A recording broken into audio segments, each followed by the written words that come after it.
Welcome to the Raised Rowdy Podcast. I'm Nicky T. I'm Kurt Ozan. And we have our special guest, Mr. Tyler Dow. What's up, boys? Hey, Tyler Dow. Welcome. So excited. Of course. All right, let's try. See which one you We're like. doing alcohol here. Yep. Let's see here. What flavors are we working with? The straight lemonade, Okay. gas. That's the one they have at Losers. And then the peach tea is one of my faves. And then if you want, you can try the mango tea too. We're getting rowdy. Dude, that lemonade one is like just tastes like lemonade. I'm going to see Zach Brown tonight, and so today is definitely one of those days where I have a couple beers. Beer days. Plus I drove Kurt Zach here. Brown? Yeah. Where at? The new Pinnacle, AEG's Pinnacle Auditorium. That'll be fun. Yeah. Yeah, I'm super excited about it. Who's opening? All right. It's a band they're a Gaelic band called the Gaelics or something like that. It's Gaelic like Storm. Gaelic Storm. How'd you know that? I just know the bands. Oh, well, anyway, I'm excited. You heard? Cool. I heard That'll be Gaelic, and fun. I was like, "That's the only Gaelic band I know." You're smart. All right, Cheers. Cheers, guys. you can have both. Do you like them both? I do. All right, I like I'll the have lemonade this one. They're both I so good. We need these for the golf course. Dude, that's the move. I want to have. I Boat. have this dream. Yeah, I have this dream of drinking 10 of those on a boat.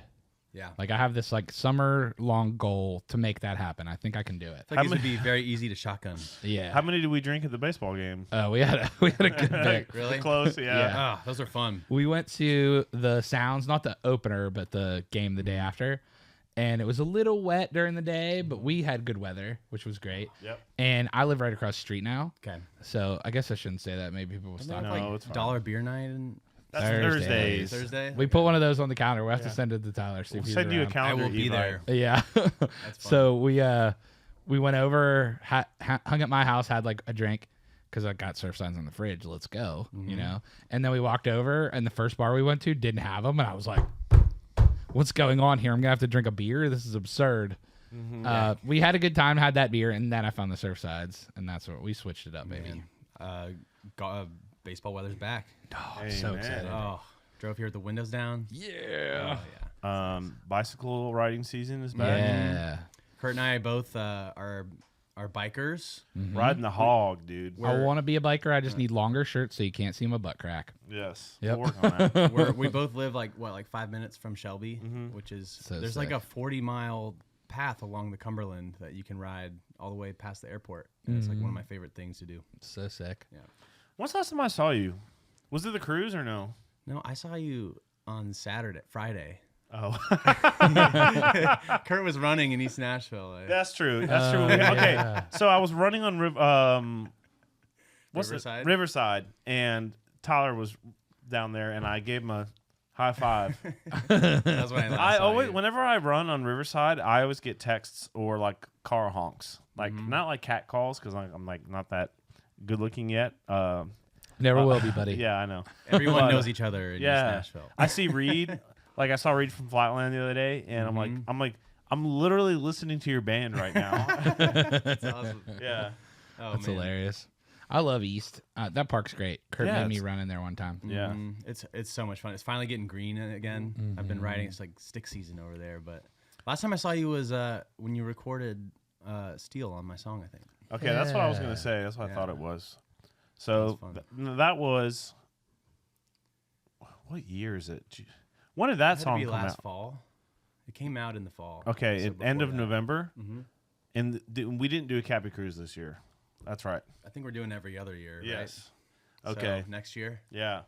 Or- Hopefully. Yeah. I don't know. Yeah. So Luke's manager and the head of Make Wake, who's where Tyler's at, does like this cruise every once in a while because he used to work for 6-man cruises, so he'll just rent out a cruise for a few days and just have like the most fun, best party ever.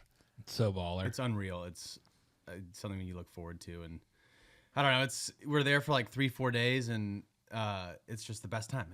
It's so cool getting to like hang out with the Flatland guys and getting to become friends with the artists on the roster because we don't always get to see each other or hang out. Yeah. So And it was like, I remember like I was hanging out with Colby when I didn't really know him, and we're all just jamming late at night, and he started singing. I'm like, damn, you're a really good singer. He's like, yeah, like I'm an artist. Like this was the first one. I was like, oh, that makes sense. Yep. There's always the best part of the highlight of that whole cruise is the nights we get to jam. Yes, dude. Totally. Everyone's fucked up and Yeah. having a great time. Because usually it's like I love getting drunk and playing guitar. Like I'm like that guy. But a lot of people are kind of too cool for it, but no one's too cool for it. I feel like on those cruises. So it's like everyone's singing like the covers they grew up doing, and like Caitlin singing Dixie Chicks or or whatever. It's very intimidating getting up there though. Yeah, but it's tough. But. Luckily, liquid courage. Yeah, we exactly. Some of these promo photos are from you shot in Puerto Rico, right? Well, so I mean, there's a whole long backstory behind. Let's hear it. Behind the picking Puerto Rico as kind of the visual landscape for this record, but it's a place I have some history with. The girl I wrote a lot of these songs about, I met her in Puerto Rico. I've been there 3 or 4 times for surf trips and different little adventures. And right after we released my album, I broke my arm on the Loop tour and then went to Puerto Rico the next week because we already had a surf trip planned. But it was a place I had a lot of history with, and a lot of these songs kind of have a breezy, beachy thing, not in a Kenny Chesney way, but just in a leisure, unwind kind of way. Drink some surf sides. Yes. Yeah. And so that's why when we did my first album, I'm very visual with titles and always like have wanted to create kind of not a fantasy world, but Electric West, my first album, was about where I'm from back home, and Border Town, I felt like I just wanted to encapsulate not my history with the beach or anything, but just who I was and growing up a little bit, and I don't go out as much, and so anyways, the songs kind of ended up being these turn down songs that to relax to, and so I just felt like Puerto Rico was the perfect place to do it. And we had this management trip, and my whole team was going to be out there, and I was like, let's just stay there after the trip and shoot the pictures and music videos. And we brought my Super 8 camera and just got a bunch of stuff for the new album. That's cool. Yeah, it's like the Tyler Dial Beachy universe or something. yeah. I don't know, but you described, I think, this album perfectly. I mean, it's your album, so of course you can. But you. You said like it's like an album to turn down to. I am on the Raised Rowdy podcast, so I'd feel kind of weird saying that. But, we love turning up and down. Yeah, exactly. Exactly. Ebb and flow. But I don't know. I've grown up a lot the last couple of years. I don't go out as much as I used to. Yeah. And I think naturally it's just kind of what I made, And when I went on that surf trip after I broke my arm, I was in a sling. And it was like the week after, and I brought my Super 8 camera, which, of course, you're a film buff. Yeah, yeah. Like, not everyone appreciates real Super 8 these days because there's filters and stuff. But when I got back, I got it developed. I put my song Border Town over the 3 minutes I got sent back. I was like, man, this just feels right. And so that's why we chose Puerto Rico. Sick. Yeah. Yeah, the record, Nick and I were kind of we were discussing in the car ride.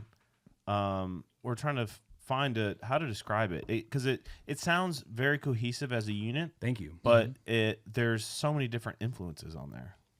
Well, I didn't grow up in the South, but I did grow up loving country music, and I've never, didn't grow up hunting or fishing, and grew up on all types of music, and I listen to a lot of indie music these days, and I think I'm always going to write country songs, and so I figured, let's not try and put this in a box, and let's just make what we're making. And the first album that I wrote and put out was kind of, it has a little bit more range, which is fun, but I wanted on this record to do something a little bit more focused and something that really felt like me. So yeah, I appreciate that. Yeah. I think there's like a lot of cool like modern elements in it, Yeah. A lot of cool noises, definitely a good headphone record. Thank you. And there's also some of the stuff that has like a nostalgic kind of vibe to it. Well, I love grew up on the Eagles, and I actually like the first song I ever played live was at camp was a Jack Johnson song. So I grew up on Jack Johnson, but okay, that really, makes sense. Really, a lot of my influencers are like Casey Musgraves and John Mayer, and I hear a lot of those like, kind of singer-songwriters. Maybe like the Sob Yeah. kind of record, because it kind of there's a very little splash of like neon-y kind of 80s thing in there too, a little bit. Yeah, honestly, it's just it kind of came about as we were putting out the you guys know in Nashville when you make a record, it's like 2 years until the full thing's out because you finally you put singles and all this stuff, and I don't want every record to be the same as the last one, and so yeah, of course not.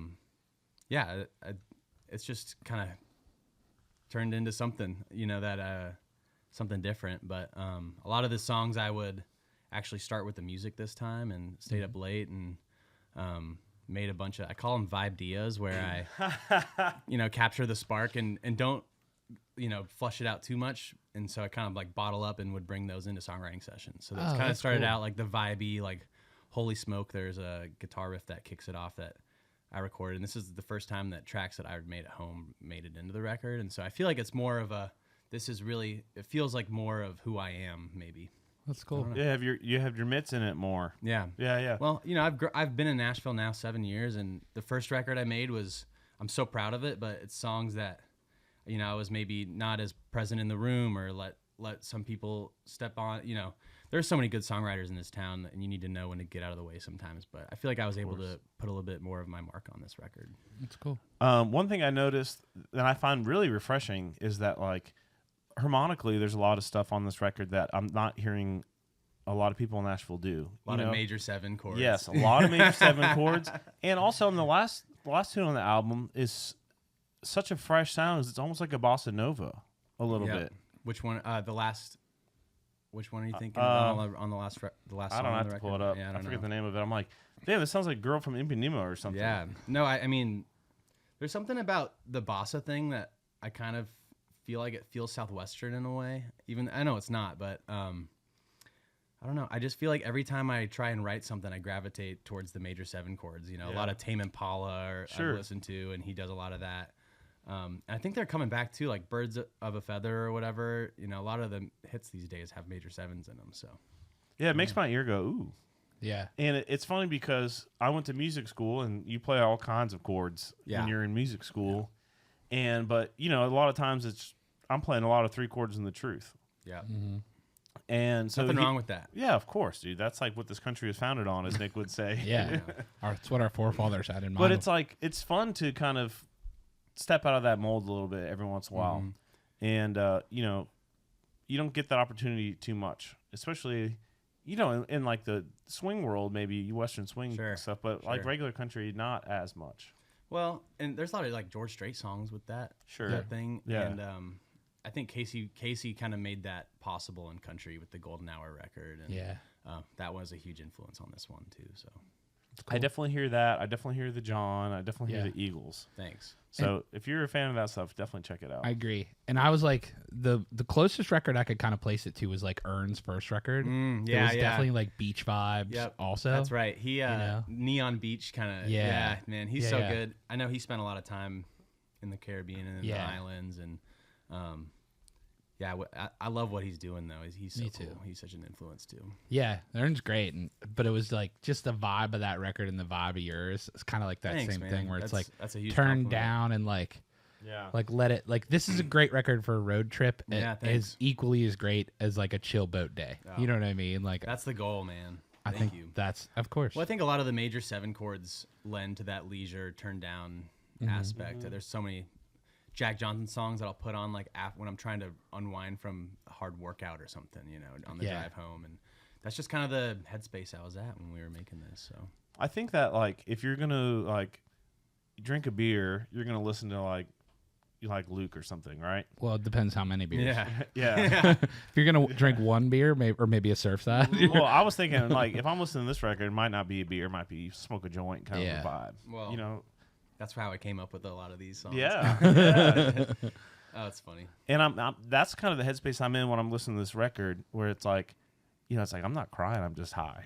That's fun. That's a funny story behind that song. We were, man, to be honest with you, I'm a little scared to put it out because I got step siblings and stuff, and they're young. But that's part of being an artist, though. It's like you just kind of like. Well, I'll never forget when John Mayer put out "Who Says I Can't Get Stoned" or whatever, and so many of my favorite singers have talked about Pod and Brothers Osborne, Casey Musgraves, Eric Church, and I don't know. I wanted to not take myself too seriously. I feel like I do that a lot, and that's a song that, I don't know, brings a bit of levity to the record. But the story behind that one's pretty funny. We were in Denver shooting a big budget music video for my song "Damn Denver," and it was my first, with Dustin Haney. Yep. Yeah. What a legend. Great. I don't know. We could go on a Dustin Haney tangent. Yeah. But, I was to be honest, I was getting a little emotional, and I had my sunglasses on, and I look over, and someone actually had a camera on me doing like a BTS thing, and they're like, "What are you doing?" I'm like, "Oh, I'm just getting a little emotional. I'm not crying. I'm just stoned." And we both look at each other and we go, "That's a song idea." And so I actually have that on video of me coming up with it, and brought that back to Nashville, and we wrote it. That's sick. Yeah, it was fun. It was one of those days where you write it in an hour, and we're like, "All right, well, we got some time. It's Friday. Let's go get some margaritas, and then come back and finish the demo." God bless. That sounds awesome. It's a good day. Oh man, the best day. Well, the funny thing too is like, especially on this record, so many of the songs are almost demos where we record it for 3 hours, and maybe the producer spends a little more time after the session, but we didn't recut vocals, we didn't recut guitars, and just put some real drums and percussion on it and called it a day. That's cool. Yeah. Who did you work with on production? On that song, Andy Skibb, he produced a bunch of the songs on the last record. Has done a lot of Adam Doliak stuff, and That's who I cut with, right? yeah, yeah. No. That was on Still on the Fence. Dan Swank did that one. But, Take Our Time and Still on the Fence.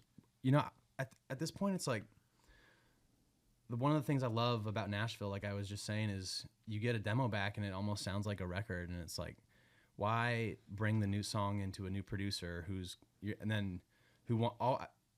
feels like he's trying to make his mark on it, and then it changes, and it's like, why not just, if you love the demo, just have those guys finish it and call it a day. And Yep. Well, I got a funny story about that. Luke's song "One Number Away," you guys know that song, right?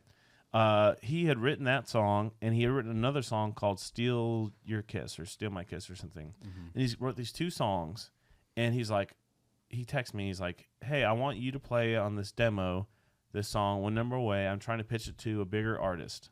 The bigger artist was Ray Holbrook. It's funny to think of any artist being bigger than Luke, but that's how it was back then. wow. Yep. Well, shout out Taylor, he's great.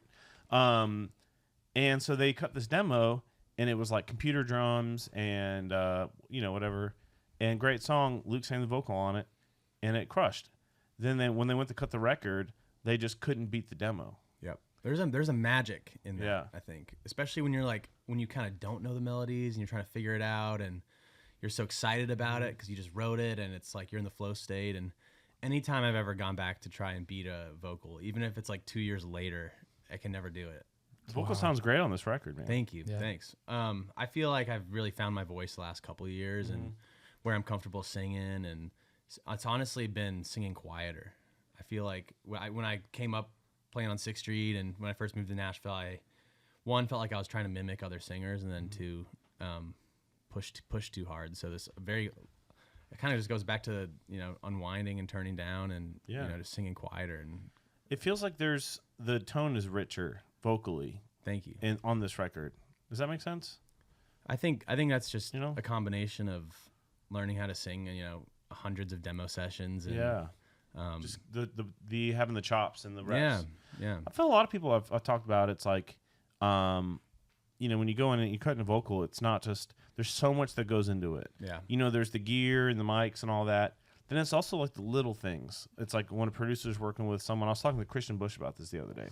He's like, I have tricks with people where it's like, I'll turn down like their vocal if they're not singing loud enough, or I'll crank it in their ears so they sing quieter, and it gets this. I think that also more, helps like, too personal with sound. getting the pitch.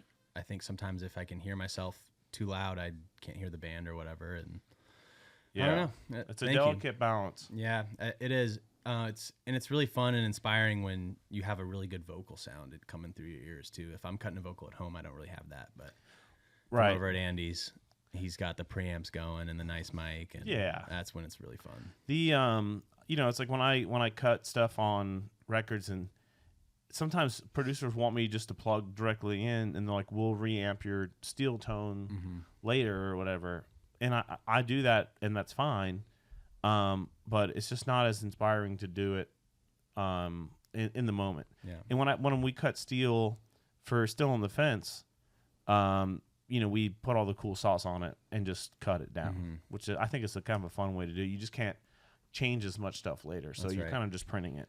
One thing too is for the Electric West record, we did 10-20 takes for each line, and on this one it's like sing the verse 3 or 4 times and don't even mess with it. So it's kind of, I don't know. You're getting better. It's fun. I guess so. I guess so. Well, let's talk about Still on the Fence, because when Nick and I kind of did our pre-album or pre-pod review, we both thought this is the standout track, I think, on this record. I honestly think it's the best song I've ever written, kind of from a songwriter craft standpoint. Absolutely. And I wrote that with Dan Swank and Ricky Manning. And Ricky Manning's having a moment right now. He went viral. I don't know if you guys have seen that, but it's the I think like You and Jesus or something, and it's kind of a similar breakup song, and Nick Jonas is commenting on it and stuff like that. I'm really excited for him, but I was like, bro, you got to put out Still on the Fence next. But no, that's one that the girl I was talking about, the relationship that a lot of this chapter is about. I don't know, we were both super in love, but we both weren't sure. Being 27, like, we were together for 4 years, and it was kind of time to commit. I didn't want to say it, but you beat me there. I'll say it. And if we weren't both 100% in, it was probably best to just take a break and step away. And I was kind of in the throes of kind of grieving that relationship when I was telling them about that. And Ricky goes, "What about like we're building a home while we're still on the fence?" And I was like, "Dude, Jeez. We are about to write the best song of all time right now." And I'm really proud of it. Honestly, it scared me a little bit, because I think that's the one song that isn't quite as vibey. It's one that you actually need to listen to the lyrics. And I was like, I know how good this song is, but I want to make a cohesive record, and does it fit? And we sent. I was playing it for a couple of my cousins back in Texas, and they're in high school. And they're like, "Dude, if you don't put this song out, like it's the best song that you have." I'm like, "Okay, let's do it." And they were, they were 100% correct, and I'm so glad I did. Really proud of it. It's like I said, it scared me, and it kind of scares me to be vulnerable a little bit. What was so scary about it for you? Well, I just think like a lot of my breakup songs are kind of hopeful or vibey, and that's one that's really like a true story. So, and I was scared of my ex seeing it. I was, all the things, but. Well, Nick always says, and I'm going to paraphrase, you jump in here, but he's always like, kind of like when you're an artist, it's like you got to give yourself to your fans and to the people, but you get to decide how much of that you give, right? Yeah. So it's like, do you want to talk about smoking weed? It's like, there's parts of your life that you're not going to talk about on this podcast, and you're not going to talk about to your fans, and you're not going to write about, and that's fine. Everyone has that. You know what I mean? I try my best to be an open book. Yeah. It's hard. Like I said, I take myself seriously, a little too seriously sometimes. So. Well, we all do, man. Yeah. But I think the songs that really do connect with people are the realest ones. Yeah, and that's one that raised its hand on TikTok when I would tease it, and so, we just went for it. We that was one that I wasn't sure about when we went to Puerto Rico, so we didn't get any stuff for it, videos down there for it. But my friends were actually building their first house, 2 of my best friends, and it was kind of in the skeleton phase where there was just wood up, and I was like, we got to shoot the music video at this house, and we brought a little VHS camera.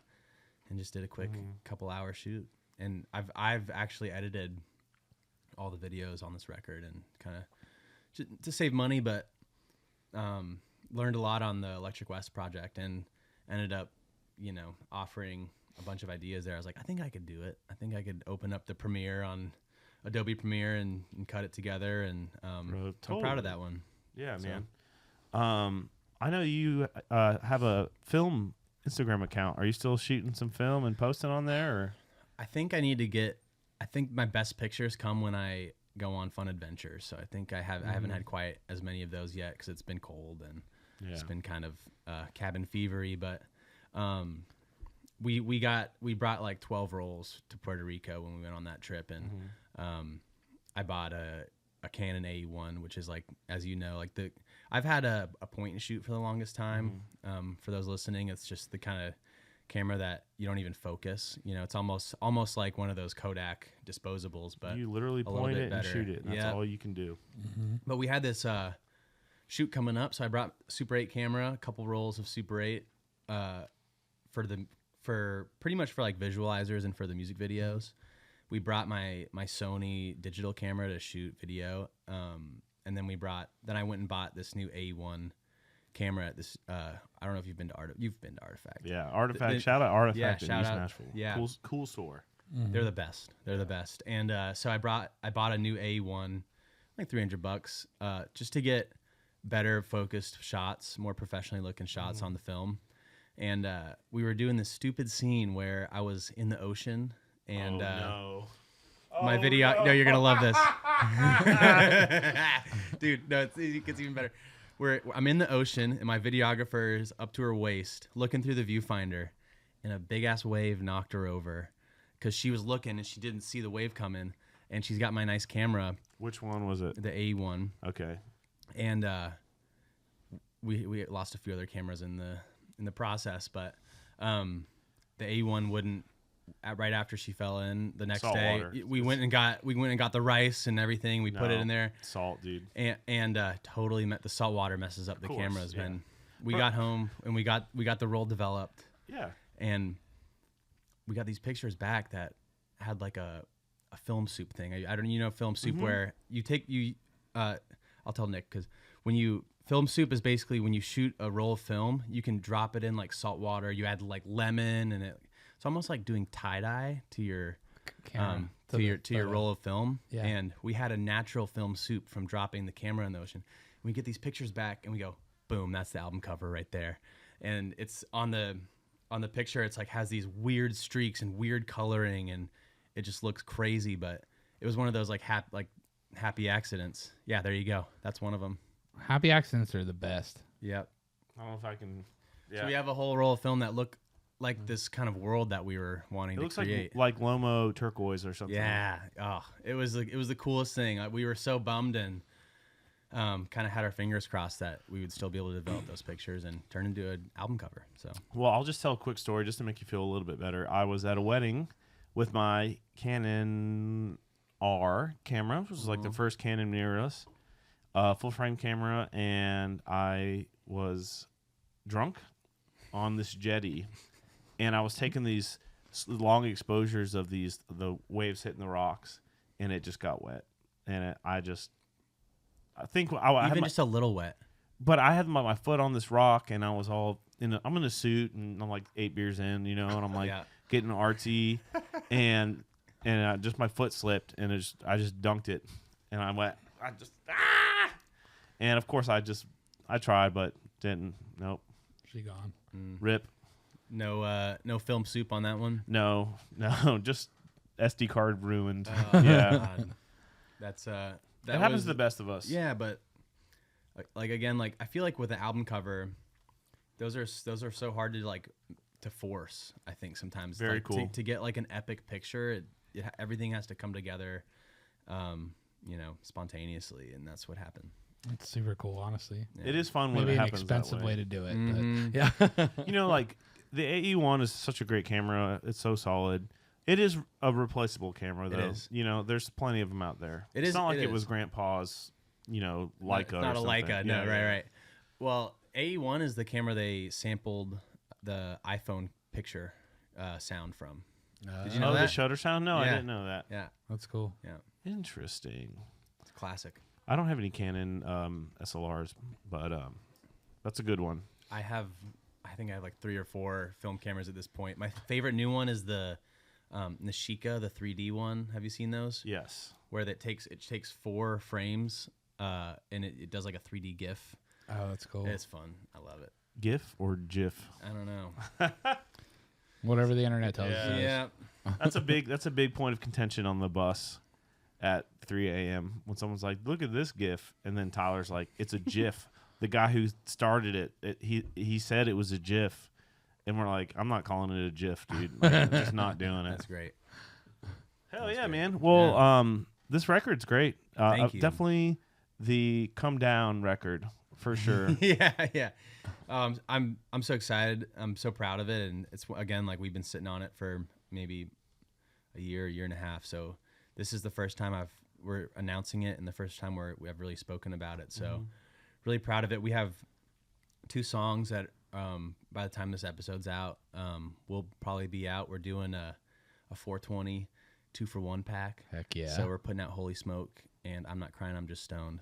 And Love it. I wrote Holy Smoke with Jillian Jacqueline, who I listened to and was a huge fan of before I even moved to Nashville, and I got the chance to write with her, and that was the first song we wrote, and I'm just so proud of it. It's like the one that you call it a turn down record, but this is probably like the most up tempo song we've got, and I just can't wait to play it. It's gonna be so fun. So Yeah. So give us a little bit of the rollout for this record, because I know that we're talking about 420, but when is the full record drop, etc.? Full album drops June 13th, I believe, just in time for summer. Which I feel like this is kind of a summer record, something to listen on the beach or in the car. So, and then I'm been writing a bunch, and I'm excited to keep putting out songs. I feel like when we put out my first album, too much time passed in between putting out an album and then starting to roll out the new songs from this record. So I've already started to toy around with concepts for the next one, and it's fun. Hell yeah. Yeah. Inspiration is flowing. It is flowing. I feel like it took, I don't know. So I think with writing songs, inspiration comes and goes in waves, and sometimes you're really in it and sometimes you're not. And I feel like last year I was all in on trying to figure out how to market the record and editing the music videos and getting all of it ready. And so now it's fun to be back. The weather's great. We're writing songs all the time and playing some shows here and there. And still trying to figure out obviously the social media game and how to market a record. And but you have been having more success recently, right? I I- kinda feel like you finally caught your first big fish I on know. the internet. I finally went viral. I don't know what viral is these days, but I posted the dumbest video of me walking. I felt stupid taking it, but it was like a 8-second video, and I just posted it over my song Tumbleweed, and it got like 6 million views. So I wow. know. It was the first time where I felt like, man, I feel like I got it. I feel like this is actually possible.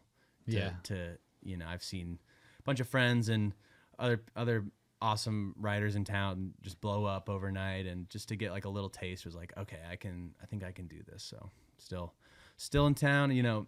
I've been here 7 years, and it's a 10-year town, and I just feel so grateful that I have a team that is incredible and supports me and helps me, allows me to continue to make music. So hopefully we'll get another crack at one after this one, and just gonna keep going. Yeah. I mean, it's all perseverance, right? Mm-hmm.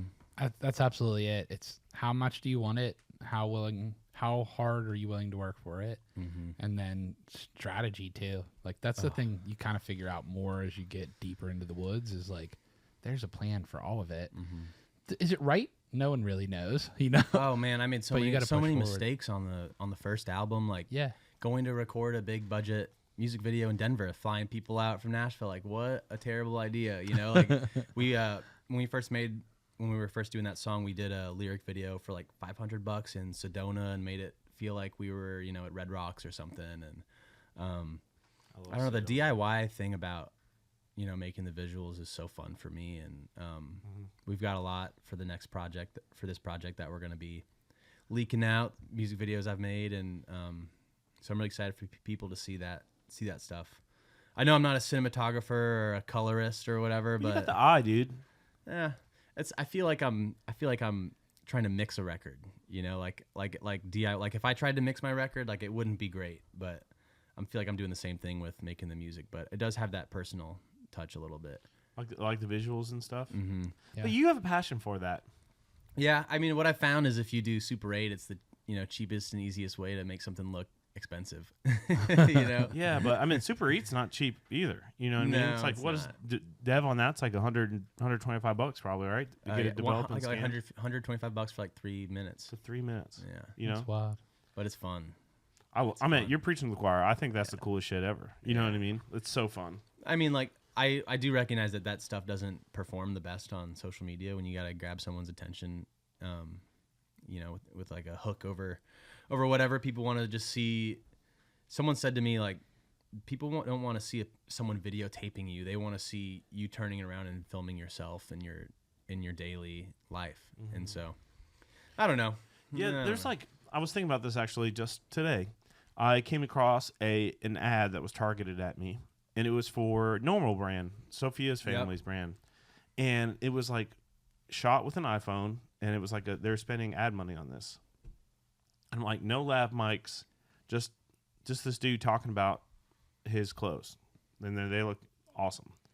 And I'm like, well, they could have used a boom mic, or they could have done this or whatever. And then I'm like, this is done this way for a reason, because it's just this guy talking about these clothes that he made. You know what I mean? So it's like, and my buddy Ben is like a ripping jazz guitar player, and he's like, I used to set up my DAW and the camera and everything, and then I would just post a video on my phone, and it would just do better because it was just more raw, and people felt like they were in the room with me. So I feel like when I do shoot content with my nice Sony camera, I gotta like make it the quality worse so that it does better on Instagram. yeah, you're dumb. Yeah. Like, I don't know. and a lot of stuff now it's like is faked. There's like dudes like everyone does lip singing. Obviously, that's like no one thinks that's real, but there are guys like on guitar that are like faking playing stuff. I feel like people get it too at this point. Yeah. Whether you got to put a cheesy hook in front of it, or a lot of, I don't know if you guys have seen this now, but a lot of people are doing like a 3-second iPhone hook, and then it'll go into more of a cinematic thing where like someone gets slapped and they turn over, and then the transition, it's like a real. There's a whole website that has all those hooks. Really? Yeah, I'm gonna yeah. have to get that from you. Okay, what? Really? Oh yeah, like it'll have like Brian Fraser uses them a lot. Oh, when he like rolls, it's like a What a body guy. rolling. Yeah. Exactly. Yeah, so like it'll be like a little clip, and then you're like rolling on the ground. the body kind of. falling out of the coffin. Or Yes. whatever. Yeah, you're like, it's like you're rolling on the ground, and you're like, this song's about a breakup. It's called "Still on the Fence." Yeah. Like doesn't match the hook at all. Right. We're gonna do a few of those. We gotta try. No, and part that's of the- honestly, if you're saying I don't take myself too serious, that's that version of it. Yeah. You know what I mean? It's He's, like, he's the opposite. He takes himself too seriously. He's saying, yeah, but that's what I'm saying. Like, That's why I'm trying new things. Yeah. I've set some big goals for myself. I feel like the last couple years was happy with slow growth, and I just think in this town, like, if you're not dreaming big, it's not gonna happen. Yeah. So I think this year, like with Instagram and TikTok, I'm just going for it and trying not to get burned out. yeah, that's the needle needs to be moving. Even if it's a little move, fine. But if you can make a big move, that's when everybody pays attention. What are some of the goals that you're working towards? I'd like to get to 50,000 Instagram. Okay, followers. so like numbers. Numbers for sure. Like 500,000 Spotify monthly listeners, which I feel is attainable. But also like, just trying to, setting big goals and then working towards those, and having it pinned up on my door as every time I leave the place is like, this is what you're working towards. But at the same time, just trying to have fun, and sometimes I take for granted that I get to write music full time, and that a lot of my friends have accounting jobs or desk jobs that are really fruitful for them. But I get to play golf whenever I want, as long as I'm being responsible and getting all my to-dos done. But or going for a bike ride or whatever. But Playing some soccer. I can't anymore. I need a knee replacement. Ooh. So Brutal. no, I tore my ACL senior year, high school state championship, but I've got a ton of like, I tried to play when I first moved to Nashville and blew my knee out, and so that's where the biking came in and the golf. And You can't run? I can't run more than like a mile. Gotcha. I know. So yeah, I mean, it's fine though. It's just part of getting older, Yeah. that's kind of honestly like that's what. While the record is just kind of like more vibey and chill, I did want to include some lighthearted introspection, and there's a lot of these songs, whether it's about the relationship or whatever, I think it's about getting older, and there's a song on here called How to Get Back Up After I Get Down that is like, am I too old to act this young? This is like a young man's dream. This is like the dream. I feel like being an artist is like a dream that like a kid has, and as you get older, it's like I still feel like a kid, and I still feel like going to Red Door on a weeknight, or whatever. Like, this is like a young man's game a little bit too. So just trying to grow up a little bit. This chapter is me trying to grow up a little bit, recognizing I gotta be a little more disciplined, and because I am my own boss. So sometimes it's hard no one's really holding me accountable except my team and stuff. So I think on the first record, was going out all the time, and on this one it's about growing up, not going out as much. And so I think the music reflects that a little bit. There's and I end the record with a song on purpose. This is why we made it the last song, is I'm not the kid I used to be.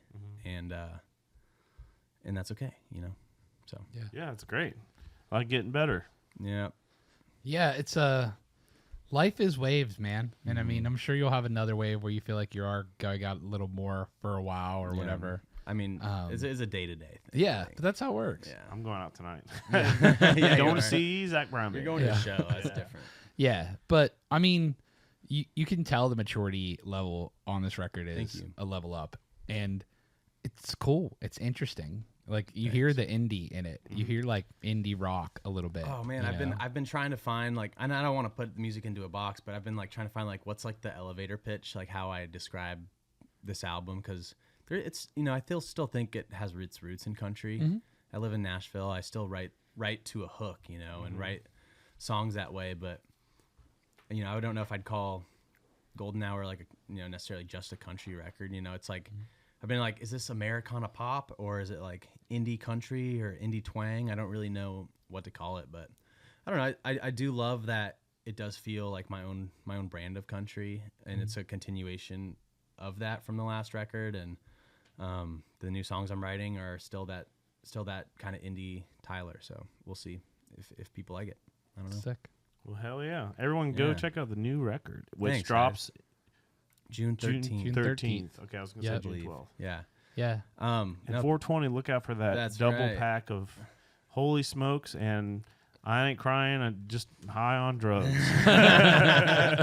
Well, thank you guys for having me. Like I said, man. I've been listening. I know you guys are friends of mine, but Yeah. I listened to almost every episode, and I called my little brother to tell him I was going to be on here finally, and he was stoked. Well, and hey, shout out to, what's your little brother's name? Wyatt. Wyatt. What up, Wyatt? Wyatt Brooks Dial. Yeah. Named after Garth Brooks. That's a good one. Yeah. Daddy G. Yeah, that's right.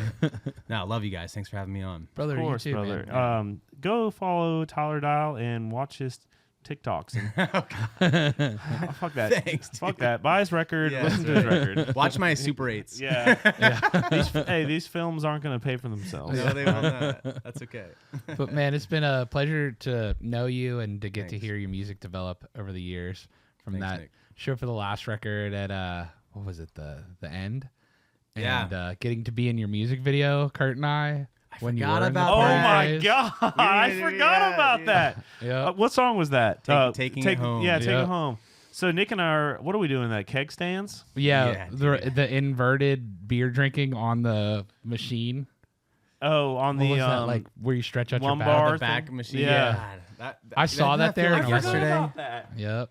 I saw that machine. I was like, we need to use this somehow. Yeah. That Oh, was man. fun, man. That was Yeah. fun. It's so funny looking back at that. Like I had like long hair going. I was Yeah. like, I think I'm losing my hair. I don't think I have enough to grow it out. But no, man, that's fun. Like I mean, that's actually a prime example of a different chapter, because that's a pretty heavy rock song, something to like work out to, or close a show with, and Open E riffage. exactly, Yeah. kind of the Eagles thing though. So it's there's still there, and I still want to make songs for the live show too, and that's one that's gonna be a staple of the live show, but it's just a different chapter, and Yeah. hopefully we write a few rock songs for the next record, but yeah, I don't know, fun times. It's see. cool to kind of, again, ebbs and flows. Like go from the backyard bonfire with cigars and overconsumption to beer, and now the vibe of the current and that's such a project. great example of how supportive you guys are Yeah. to new artists in town, and I don't know, you guys have been a big part of telling so many artist stories, so I'm just so grateful to be hanging out with you guys and to know y'all. So We're excited to have everyone hear the new music that we got to hear a little early. that's right. Thanks, guys. Dude, thank you. It's All been a right. blessing to get to know you and to have you here on the pod. Yeah, thanks, boys. Thanks for the cool new hat too. Yeah. Enjoy. All right, y'all. yeah. Thanks for listening. My name's Kurt Ozan. Cheers, beers, hallelujah. I'm Nicky T. All right. See ya. See ya. Bye.